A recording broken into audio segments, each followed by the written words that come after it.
So it's weekend nga pala, Sabado, napag-isipan ng McPherson family na mag-grocery shopping. So magta-top up na naman tayo sa ating kakailanganin this week sa bahay, sa mga pagluluto, mga dinner at mga itcha-breche at lunches ng mga bata, of course.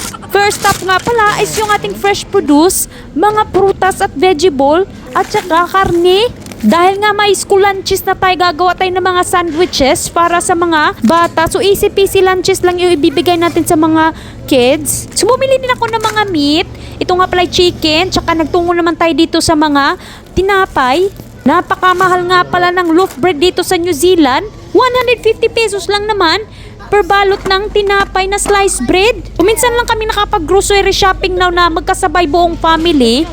Usually talaga ako na lang ang pumupunta kasi mas magaan kasi ang buhay pag wala yung mga bata. Ibang-iba na nasa city kasi medyo malaki na yung supermarket nila dito at medyo nakakahiya mag-film at video-video. Marami ng tao, of course.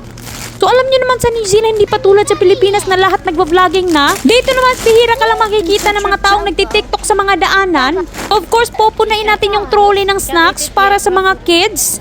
Konti na lang talagang na-add to cart natin para sa sarili at para kay Mister. Para na lang talaga sa lahat ng kids. Ito nga pala para kay Silas, paborito niya. Sushi rice kasi minsan, nagagawa ko ng sushi for sa kanilang lunches.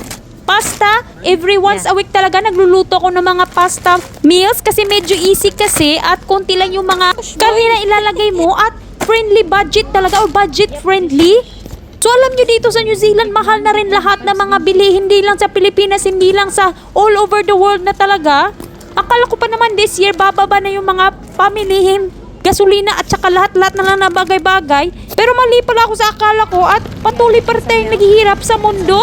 Ito nga pala yung gatas, chocolate milk, paborito ni Silas of course. So alam nyo ba yung butter dito sa New Zealand is nagkakalaga lang naman ngayon ng around 300 pesos. Sobrang mahal na at akala mo talaga dito sa New Zealand is marami silang mga baka at meron silang maraming dairy products. Akalain mo talaga na mas mura sila dito. Pero hindi pala at mali naman ako sa aking akala. So pagkatapos naming magbayad is nag-check out na agad. Pagka-uwi nga pala ng bahay, nag-arrange na ako ng mga pinamili namin.